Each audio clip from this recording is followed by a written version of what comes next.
합시다. 다시 오늘 우리가 살펴볼 것들은 계시록 1장 9절에서 오늘 20절 말씀의 마지막을 끝을 맺으려 합니다. 그리고 2장부터 2장 3장에 거쳐서는 다음 주에 우리가 살펴보려고 합니다. 오늘 우선 계시록 1장을 좀 피시기 바랍니다. 1장을 피시고 중요한 본문들을 좀 하나씩 살펴보면서 왜 이 본문이 여기에 기록되었고 왜 요한은 이런 본문들을 앞에 인사말 다음에 서두에 놓게 되었는가, 또한 그것만 아니라 왜 주님께서는 요한에게 계시를 주면서 첫 번째 이런 환상들을 보여주시는가 하는 부분이에요. 오늘 살펴볼 전체적인 내용은 첫 번째 환상에 대한 내용입니다. 첫 번째 환상의 내용에서 두 가지를 우리가 구분할 수 있습니다. 첫 환상은 1장 9절부터 시작해서 3장 마지막 절까지가 첫 번째 환상 속에 들어가는 부분입니다. 그 내용을 두 가지로 구분할 수 있는데요. 첫 번째 부분에서 1장 9절에서 20절 말씀까지가 첫 번째 그 환상 부분에서의 첫 번째 파트입니다. 여기는 부활과 승천하신 예수님의 환상이 보입니다. 이걸 정확히 더 말하자면 예수님의 승기라고 표현할 수 있습니다. 영광스러운 예수님이 이제 모든 것들을 다 이루시고 성취하신 예수님의 모습이 어떤 분이신지를 드러내게 됩니다. 그 다음에 두 번째 2장 1절부터 3장 22절 부분에서는 예수님이 7 교회에 보내지는 메시지가 나옵니다. 이것이 이제 첫 번째 환상의 내용입니다. 내용이 예수님에 대한 환상, 예수님이 누구신가에 대한 드러남, 나타남이 있고 2장부터 3장까지는 교회에 대한 것이 7개의 교회에 보내는 7개의 교회에 대해서 예수님께서 메시지를 전한 내용이 거기서 담겨 있습니다. 그러면 첫 번째로 보지, 첫 번째 예수님의 환상에 대해서 예수님이 자신을 드러내시며 나타나셨는데 어떻게 자신을 계시하셨는가 하는 부분을 좀 살펴보려고 합니다. 먼저 우선 우리가 살펴보는 본문에서 1장 10절 말씀부터 우리 시작하도록 합시다. 1장 10절 말씀 같이 읽을까요? 같이 읽겠습니다. 시작. 주의 날에 내가 성령에 감동되어 내 뒤에 나타나는 나팔소리 같은 큰 음성을 들으니 아멘. 본문에 보면은 요한이 주의 음성을 듣는데요. 주의 날에 내가 성령에 감동되어서 내 뒤에 나는 나팔소리 같은 큰 음성을 듣게 됩니다. 본문에서 주의 날이라는 의미는 어떤 날이냐면 오늘 우리가 말하는 주일을 말합니다. 사도행전 20장에도 마찬가지고 이제 주의 날이 그리스도인들이 이제 안식일을 토요일이 아닌 주일날로 안식일을 갖게 되지요. 그래서 요한이 지금 계시를 받은 날도 언제냐면 성령에 의해서 계시를 받은 첫 번째 환상이 주의 날에 받았습니다. 주님께서 부활하신 날을 말하고 지금 우리가 안식일을 지키는 주일을 지키는 이 날에 이제 요한이 계시를 받게 된 것이 그 계시의 내용을 보면 요한이 옵니다. 내가 성령에 감동되어서 내 뒤에서 나누는 나팔 소리 같은 큰 음성을 들으니 라고 표현합니다. 나팔 소리 같은 큰 음성이라는 것이 우리가 조심할 것이 성경에서 나오는 뭐뭐 같이 뭐뭐처럼 이라는 것은 비유예요. 그렇기 때문에 이것이 나팔이 아니라 나팔 소리 같은 것이 아니라 나팔 소리 같은 큰 소리라는 것이에요. 큰 소리가 자기에 들렸다는 것이에요. 이렇게 들려서 큰 음성을 내가 듣게 되는 것이 여기서 중요한 점은 큰 음성을 들었다는 것이에요. 마치 나팔이 울리는 것처럼 큰 소리가 자기에게 들렸다는 것이에요. 11절 말씀에는 그 나팔 소리가 어떻게 나는지 그 다음의 내용들을 좀 보도록 합시다. 그 다음에 11절 말씀인가요? 볼까요? 12절 말씀에는 요한이 몸을 돌이킵니다. 들으려고 몸을 돌이켜요. 몸을 돌이켜서 나에게 말한 음성을 알아보려고 돌이킬 때 7 금촛대를 보았는데 요한이 그 소리를 듣고 몸을 돌이켜서 바라봤더니 바라보는 모습이 누구냐면 여기 보면은 7 촛대를 보았습니다. 그리고 7 촛대를 보았는데 그 다음에 이제 13절 말씀에 13절부터 시작해서 16절 말씀까지가 자기가 본 대상이 누구인가, 본 분이 어떤 분인가를 이제 요한이 서술합니다. 13절 말씀부터 좀 보도록 합시다. 13절 말씀에는 우리 같이 한번 13절부터 16절 말씀까지 같이 한번 천천히 한번 읽겠습니다. 이것이 이 전체는 한 사람에 대한 이미지예요. 한 사람의 이미지를 이렇게 표현하고 있습니다. 왜 이렇게 표현했는지는 나중에 조금씩 설명을 드리겠습니다. 우선 13절부터 같이 읽도록 하겠습니다. 같이 읽겠습니다. 시작. 촛대 사이에 인자 같은 이가 발에 끌리는 옷을 입고 가슴에 금띠를 띠고 그의 머리와 털의 희가 흰 양털 같고 눈 같으며 그의 눈은 불꽃 같고 그의 발은 풀무불에 단련한 빛난 주석 같고 그의 음성은 많은 물소리와 같으며 그의 오른손에 7 별이 있고 그의 입에서 좌우에 날선 검이 나오고 그의 얼굴은 해가 힘있게 비치는 것 같더라. 아멘.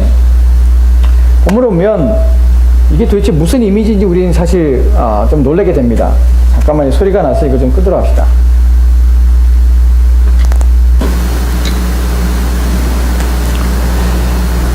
이 모습을 보면 우리가 이런 모습들을 볼 때 이것을 형상화하고 이것을 이미지화하는 데 있어서 우리는 사실 혼란을 겪습니다. 왜 그럽니까? 왜냐하면 이것이 형상의 이미지, 또 환상의 이미지이기 때문에 어떤 이미지를 동영하기 때문에 이것을 정확히 그림을 그린다는 것은 이상한 그림이 나올 거예요. 근데 여기에는 의미가 담겨 있습니다. 이것을 왜 이렇게 표현했는지 하는 것을 그 이미지를 담고 있기 때문에 그 이미지를 봐야 되는 것이, 그 이미지가 나타내는 의도가 무엇인지를 보는 것이 중요한 것입니다. 본문에 보면은 인자 같은 이가 보이죠. 인자 같은 이가 어떤 모습입니까? 그의 옷을 보면요, 옷이 발에 끌립니다. 본문에 보면은 인자 같은 이가 발에 끌리는 옷을 입고요. 가슴에는요, 금띠를 둘렀고요. 그 다음에 머리는요, 양태같이 치고요. 발은요, 주석같이 풀무불에 단련한 주석 같고요. 그리고 그 눈은 불꽃 같고요. 그의 입에서는 검이 나오는데 양쪽 날이 날선 검이 그 입에서 나오고요. 이런 이미지를 보면 그의 음성은 마른 물소리 같고, 그 다음에 그의 얼굴은 해가 힘있게 빛나는 것처럼 보이고, 이런 이미지 전체를 보면 이게 도대체 무슨 의미인가 라고 생각하는데, 우리가 처음에 계시록을 시작했을 때 계시록은 요한이 계시를 받은 것은 요한이 어떤 성경의 전체와 내용이 다른, 그러니까 분리된 어떤 계시를 받은 것이 아니라 성경 전체의 내용과 통일성을 가져야 되며, 또한 계시라는 것은 하나님께서 구약 속에 기록한 그 계시의 내용이 신약 속에서 동일한 연관성을 가지고 있습니다. 계시를 왜 주셨냐면 계시의 목적은 깨닫게 하시는 것이, 알게 하시는 것이 무엇에 대하면 하나님에 대해서 알게 하시는데, 하나님의 무엇에 대해 알게 하시냐면 하나님의 구원 계획에 대해서 알게 할 뿐만 아니라 자기 백성을 어떻게 인도하시는지를 알게 하시기 위해서 나타난 것이 계시예요. 그러니까 하나님의 계시는 그래서 구약이나 신약이나 동일할 수밖에 없어요.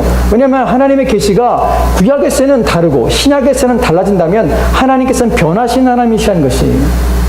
우리가 신구약의 통일성을 생각할 때 사람들이 착각하는 것이 뭐냐면, 구약에서는 제사로, 구약에서는 율법으로 구원받고 신약에서는 예수를 믿으면 구원받고 라고 얘기하는 것이 아주 큰 잘못이라는 것을 우리가 성경 통해서 배우게 되었습니다. 그죠? 왜 그렇습니까? 구약에서는 율법을 통하여 구원받는 것도 아니고 제사를 통해 구원받는 거 아니에요. 구약에서 동일하게 누구를 통하여 구원받습니까? 예수 그리스도를 통하여 구원받는 것이에요. 구약의 모든 제사의 상징, 세상 제사의 모형은 원래의 본 형상은 누구입니까? 예수 그리스도죠. 모든 것은 다 모형이에요. 누구에 대한 모형입니까? 오실 그리스도에 대한 모형이에요. 예수님 말씀하실 때 아브라함도 예수님을 오시기를 기대했고요. 다윗도 그리스도에서 예언하고, 모든 구약의 모든 사람들은 누구 통하여서 구원받냐면 예수 그리스도를 통하여 믿음으로 구원받습니다. 신약과 구약에서 모든 전체를 통틀어서 구원에 있어서 하나님은 변함없이 신약이나 구원이나 동일한 구원의 계획을 가지고 있을 뿐만 아니라 그 구원 계획을 성취하시고, 또한 그 구원 계획을 나타나시는데 오직 예수 그리스도에 초점을 맞춘다는 것입니다. 그래서 예수님 뭐라고 말씀하세요? 성경은 누구에 대해서 말하는 거예요? 나에 대해서 말한다고 해요. 나에 대해서. 성경의 중심은 누구입니까? 예수 그리스도예요.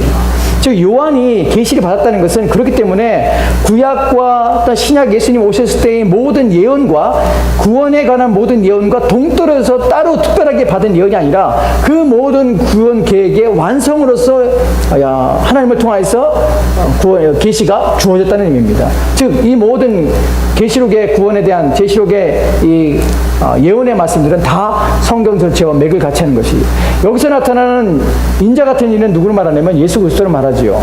인자 같은 이가 나타나는 것이에요. 그가 보인 것이에요.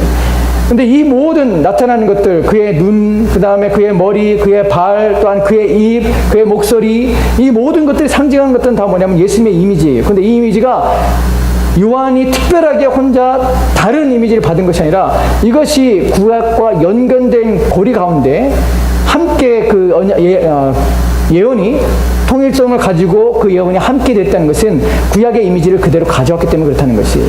이 부분을 좀 더 하나씩 살펴볼 텐데, 이 부분이 구약에서 어떻게 나타난 형상인지, 이 예수님의 형상은 신약에서만 나타난 형상이 아니라 구약에 이미 나타난 형상이라는 것을 성경을 통하여 보여준다는 것이에요.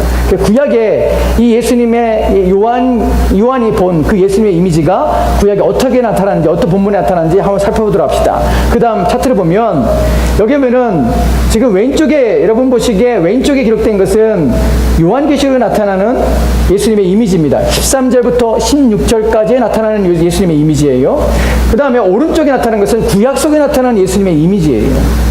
즉 이것을 통하여 우리가 알게 되는 것은 뭐냐면, 요한이 본 이 계시의 이미지들, 예수님에 대한 이미지들은 이것이 요한만 보았던 것이 아니라 이미 구약 속에서 하나님께서 그리스도 예수를 나타내고자 했던 그 모든 형상들이 동일하게 나타난다는 것이에요. 즉 계시의 통일성을 여기서 분명하게 우리가 알 수 있다는 것입니다. 즉 요한의 계시는 이것은 완전이고 완성된 것이고 최종판이라는 것을 본문에서 우리가 또 알게 되는 것이에요. 한번 보도록 합시다. 인자 같은 일입니다.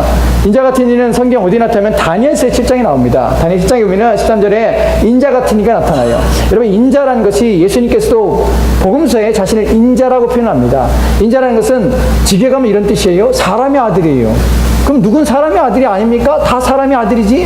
근데 왜 인자라는 특별한 표현을 쓰냐면, 인자라는 성경의 의미는 이것은 인간이 아닌 신적인 존재라는 의미가 인자라는 의미 속에 담겨져 있는 것이에요.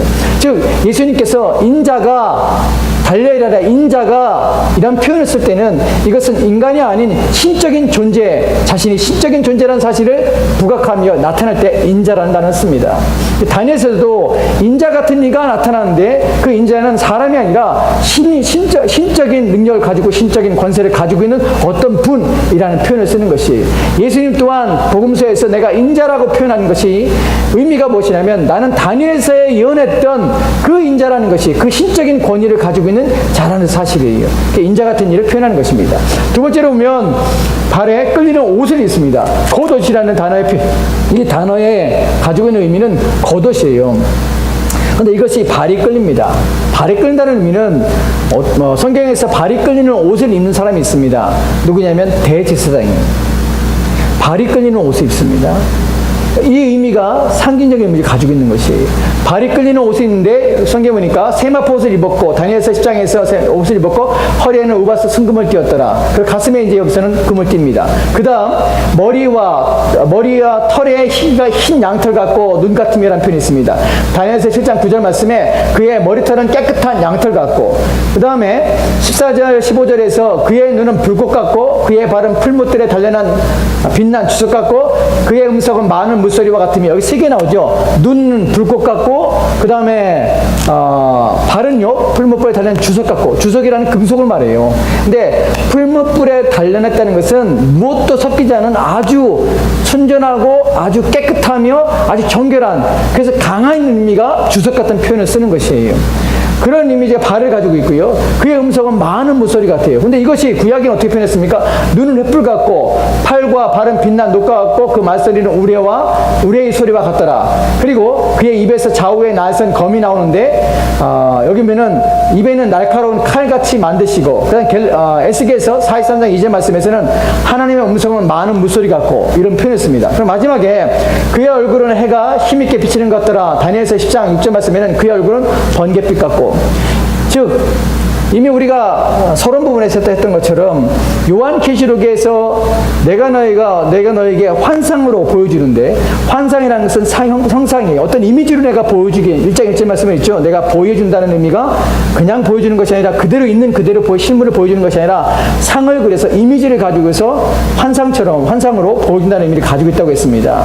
이것이 보여주는데 예수님의 이미지가 다 어디서 왔냐면 구약에서 왔다는 것이에요. 즉 예수님이 이 이미지를 보여주는 것 중에 구약과 신약이 일치된 것은, 예수님은 신약에서 여기서만 등장하는 분이 아니라 이미 구약에서 계시되었고 예언되었던 오시라 하신 그분이고, 결국 그분은 최종적으로 이 땅에 오시며 모든 만물을 심판하실 심판자라는 사실을 또한 증명해야 되는 것이에요.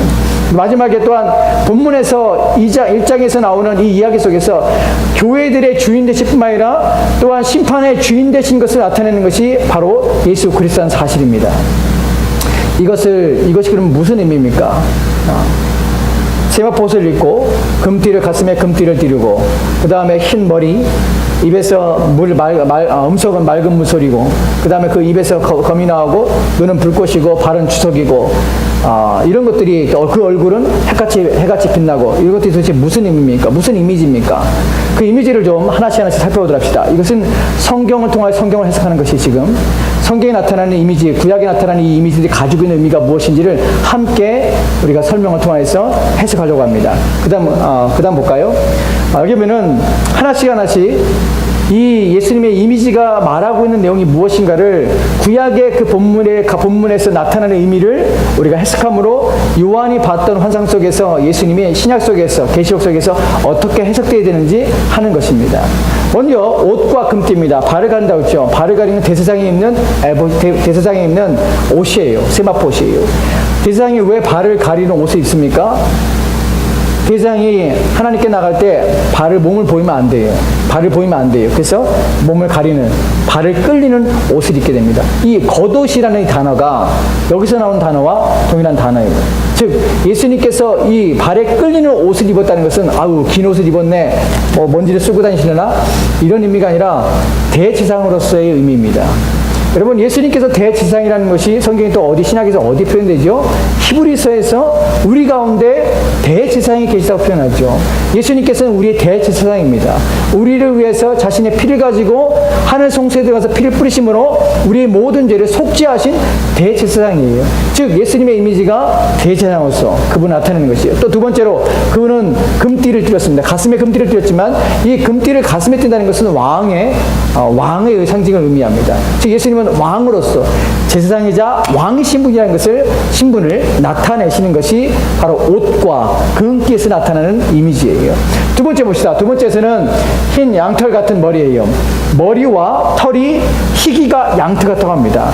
이것이 성경에서 보면은 아까 우리가 본문에서 봤던 것처럼 이사야에서 보면은 머리가 희다는 것이 가지고 있는 이미지는 무엇이냐면 이것이 첫 번째로는 지혜롭다는 것이에요. 왜냐하면 머리가 휘어있다는 것은 나이가 먹고 노인이라는 의미 속에서 담겨있는 이미지가 지혜로운 것이에요. 그러나 또 하나는 무엇이냐면 본문 속에서, 구약의 본문 속에 가지고 있는 것은 이것은 영존하신다는 의미예요.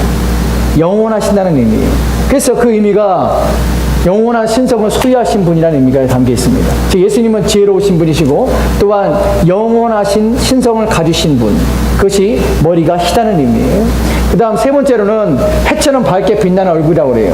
그러니까 얼굴이 해처럼 밝게 빛난다는데 본문에서는 죄와 죽음과 사탄의 승리, 또한 하나님의 구원자라고 하는데 이것이 해처럼 얼굴이 밝다는 표현이 사사기에 나옵니다.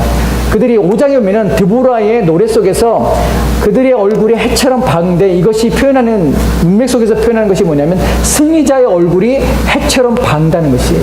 즉 예수님의 얼굴이 해처럼 밝다는 이 표현 속에서는 그분은 승리자요, 심판자요, 또 이기는 자라는 표현이 이 안에 담겨 있다는 것입니다. 그 다음에 예수님의 눈이 불꽃 같은 눈인데요. 눈이 불꽃 같다는 것은 다 모든 것을 꿰뚫어 본다는 의미를 가지고 있습니다. 그래서 이것은 예수님의 전지와 예수님의 신성과 또 완전한 공의로우신 심판자라는 것이, 즉 예수님 앞에서는 감출 것이 없습니다. 모든 것이 다 드러난다는 것이, 그분 다 모든 걸 보고 계시다는 분이에요. 알고 계시다는 분이에요. 숨기지 못하고, 숨기지 못하는 가운데 속에 있는 내용을 다 아시기 때문에 그분이 심판과 또한 그분이 징계와 또한 그분이 진노하시며 그분이 모든 판결과 또한 그분이 행하신 모든 것은 완전하시다는 의미가 담겨 있습니다.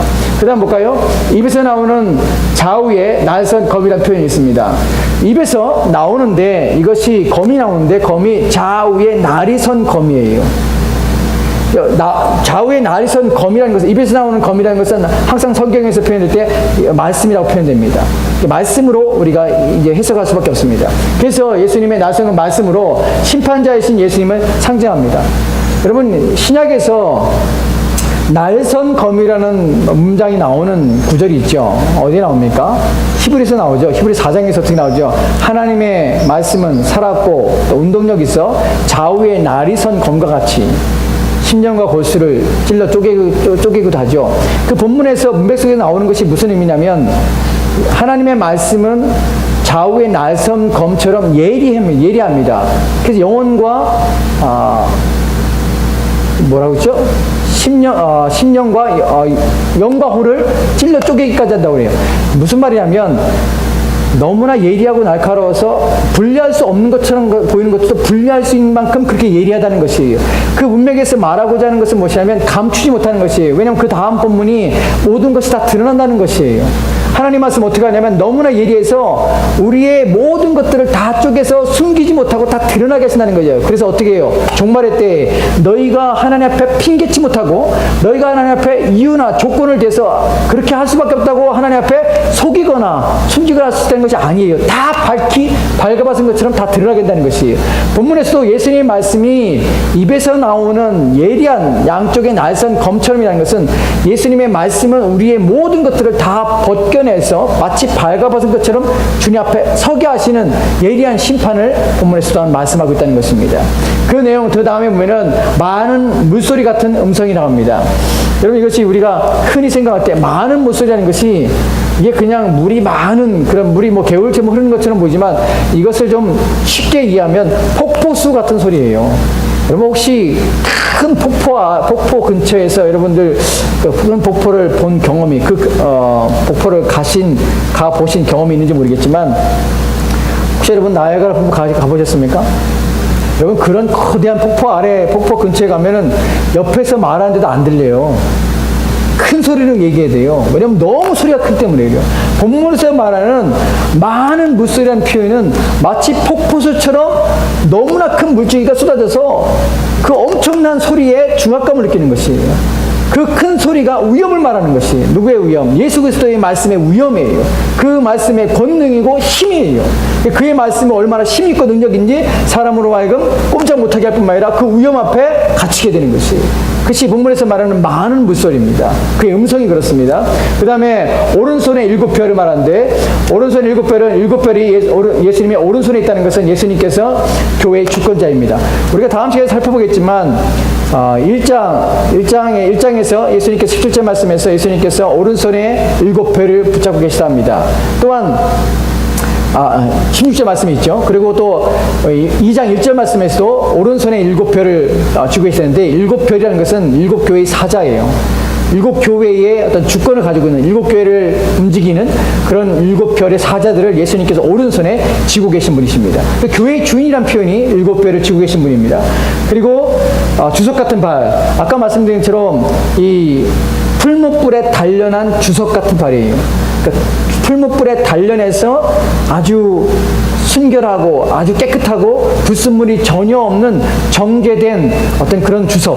너무나 강한 주석이 사실 뭔지를 정확히 학자들도 의견이 분분합니다. 그런데 이게 금속이지만 너무나 강한 금속이에요. 근데 이것은 뭐냐면 이 발이 그렇다는 의미가 발은 심판을 말합니다. 원수를 밟으시거든요.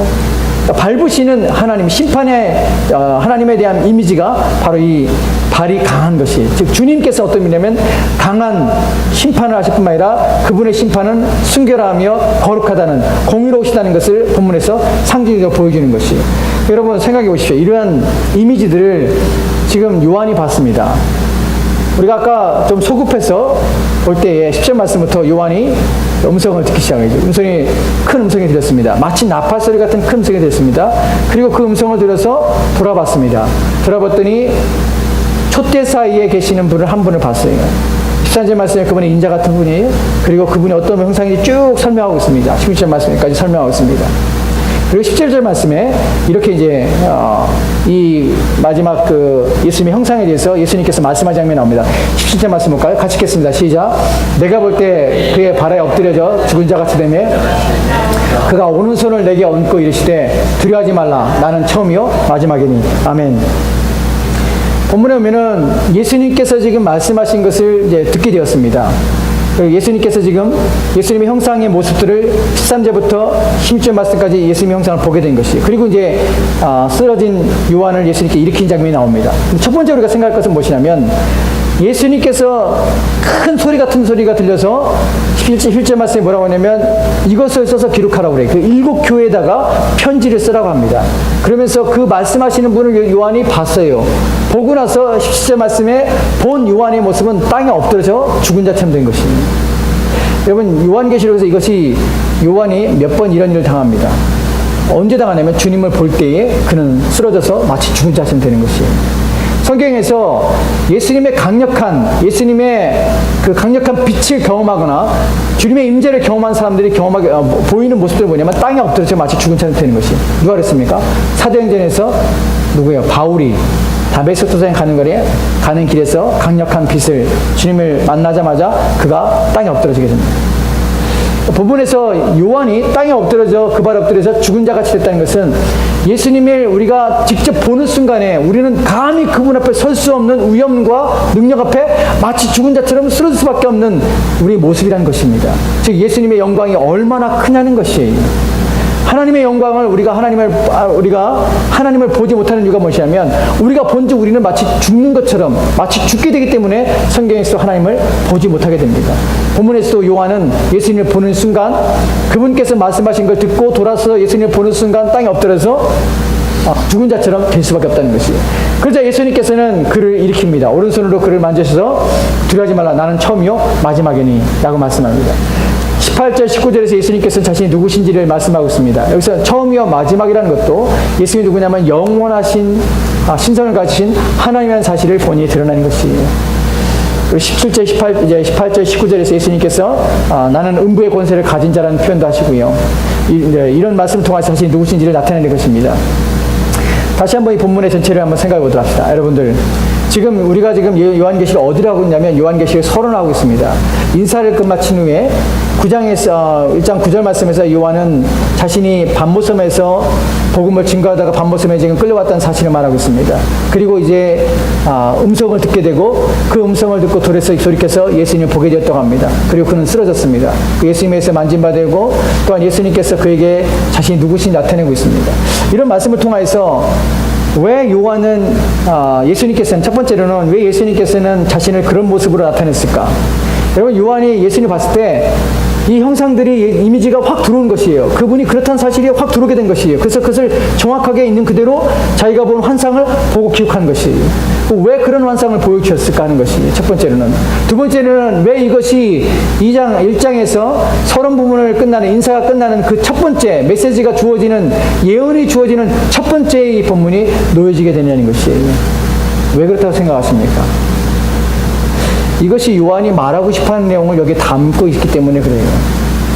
왜 첫 번째로 이 메시지가 인사 다음에 첫 번째의 환상 가운데서 예수님의 이미지가 첫 번째 자리에 놓이게 된다면 예수님이 누구신지를 인식할 때에 그 다음에 나오는 교회들은 그분이 누구신지를 깨달아 알말냐마서 그분께서 주시는 말씀에 대한 순종과 또한 생명을 건 충성을 다할 수가 있기 때문에 그렇습니다.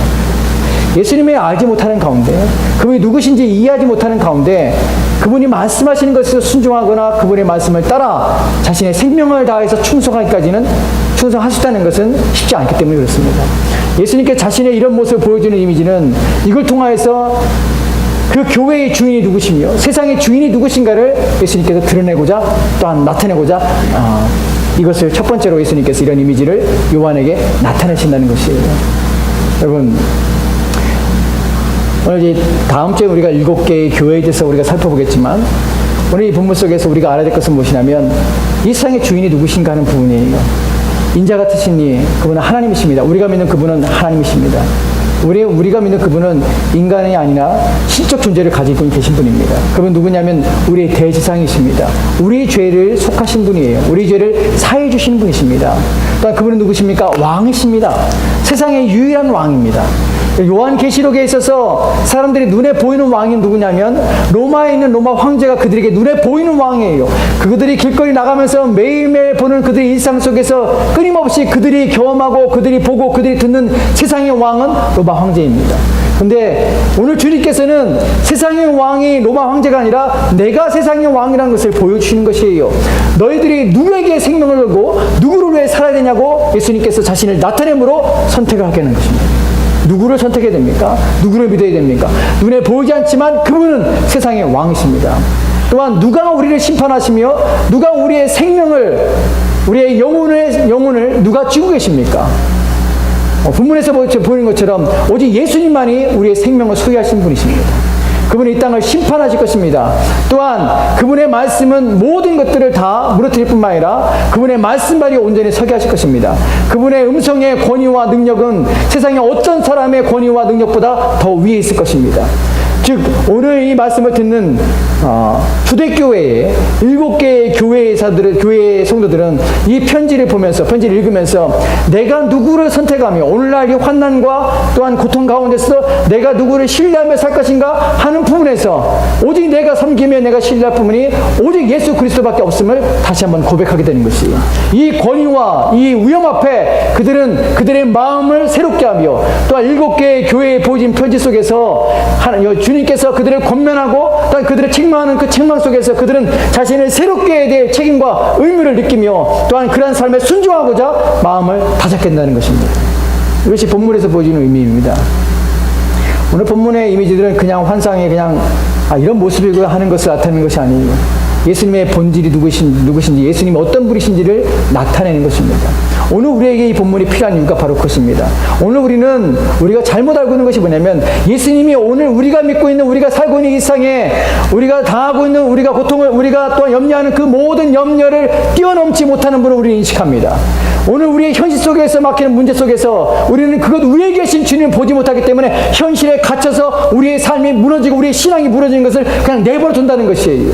주님은 그것 이상으로 그 모든 것을 주장하시는 하나님이심을 우리 인정하지 않고 있다는 것이에요. 누가 우리를 심판할 자인지, 누가 우리의 생명의 주권자인지, 누가 우리를 지옥에 던져버리시는 분인지 우리는 생각하지 않기 때문에 오늘 우리의 신앙을 하나님께로 두지 못하는 것이에요. 누구를 믿어야 합니까? 우리 생명을 위해서 누구를 의지해야 됩니까? 오직 예수 그리스도밖에 없습니다. 누구의 말씀에 순종해야 됩니까? 불꽃같이 보시는 그의 눈에 우리가 감히 우리의 마음속에서 불의함과 악함으로 살 수 있습니까? 그 생명이 있는 권위의 말씀 앞에 우리가 다른 어떤 것에 권위를 두고 살 수 있습니까? 그럴 수 없습니다. 오직 그리스도 앞에만 우리 삶을 두고 우리 인생을 두고 살아야 되는 것입니다. 그것이 신자입니다. 오늘 이 말씀이 통해서 우리가 그리스도 예수를 바르게 본다면, 그분이 누구신지를 바르게 이해한다면, 오늘 우리가 날마다 선택의 기로에서 이 세상을 쫓아 살 것인가 아니면 주님을 쫓아 말씀에 따라 순종하며 살 것인가, 우리는 늘 그 결정 속에서 이 말씀 속에서 우리가 확신 얻는다면 주님을 선택하게 되는 것입니다. 그의 말씀 앞에 순종하게 되는 것입니다. 그러기 위해서 주어진 말씀입니다. 주님의 이미지를 생각하십시오. 그분이 어떤 분이신지 생각하십시오. 누가 영원히 계시는 분인가 생각하십시오.